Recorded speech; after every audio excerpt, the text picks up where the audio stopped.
Hi, sixth graders, it's Mrs. Johnson. This is going, I think it's week 5 of distance learning, and it looks like unfortunately we're going to be here the rest of the year. The governor stated that we won't be heading back to school, so unfortunately we're going to be having lessons this way. So we're going to make the best out of it and still try to learn as much as we can and have a little bit of fun too. Okay, so a couple of things. So again, you can still reach me between 9 and 11 on my Memoji here, or you can email me throughout the day if you have questions. I believe on Friday of this week we have like a planning day for teachers, and I think it's Friday and next Monday, so I might not be available by my Memoji on Friday this week. You can still send me an email and I'll get back to you. It might just take a little bit longer, okay? But yeah, so this week what we're going to be doing is our weekly objective is I can model the motion of particles in solids, liquids, and gases. We're going to look at how the particles move in those 3 different objects, okay? And this week's going to be a little bit different. So first thing you're going to do is watch the video, which you're obviously watching right now, so you've already got that one done.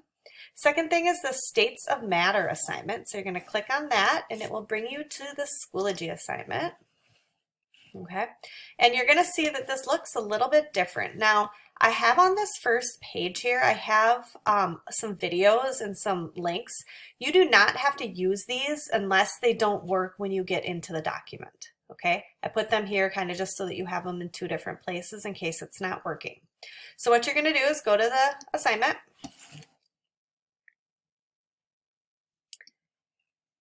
Right, and it's called States of Matter. And what I would do is just kind of do a little bit of it every day. I have kind of slotted for Monday through Thursday to do this. So, oops, you should be able to kind of just do part of it each day. So the first thing is there's a video that you're going to watch. You're going to click on that.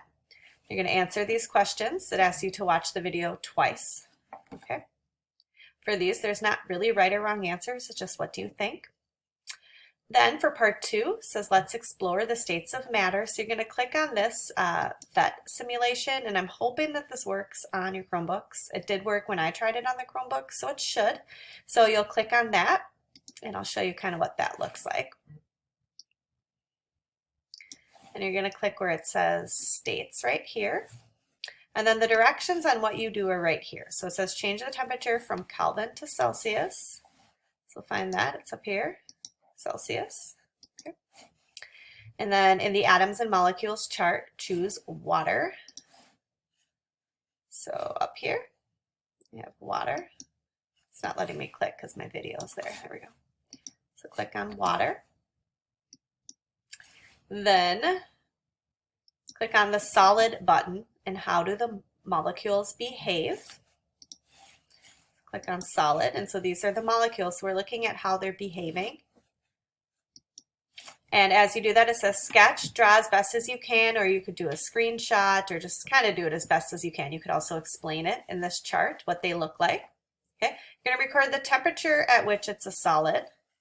Okay, and then describe how they move as a solid. Are they moving very slow? Are they moving fast, very fast, etc.? Okay, then you're going to do the same thing for liquid and gas. So you'll click on liquid and gas.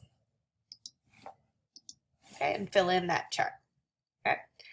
Then it has you with water already in the system. Click on solid and raise the level towards heat for 15 seconds. So you'll see that down here. So you'll raise the heat up. Okay, I'm not going to do it because I want you to be able to explore it on your own and then answer the questions.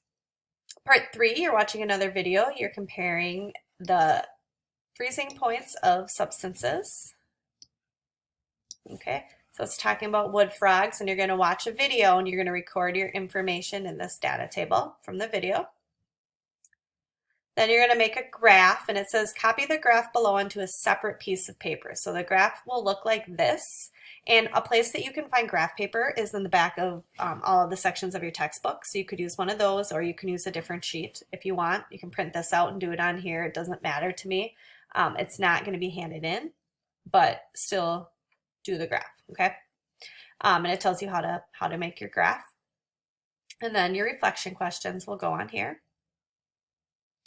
Part 4, constructing an explanation. So you are going to, it says label on the image. So if you can do like text boxes or write right on here, do the best that you can. If you are having a hard time with that, just kind of do it and don't worry about putting it on there. There's supposed to be a image here. It's just not loading right now on my computer. And then reflect, and then there's an extension. It says try this experiment at home with water and another solution. What do you think will happen and what did happen? So you can repeat this experiment with something else because you're going to use water and sugar. So water and something else, and you could repeat it and kind of see what happens there. Okay, so that is that activity. It's called States of Matter. All right. When you are finished with that, all you have left is the quick check. So that's all you're going to be doing this week.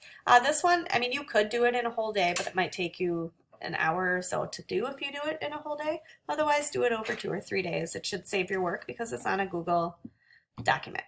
All right.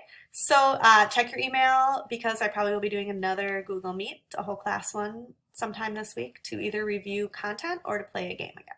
All right. Bye, you guys.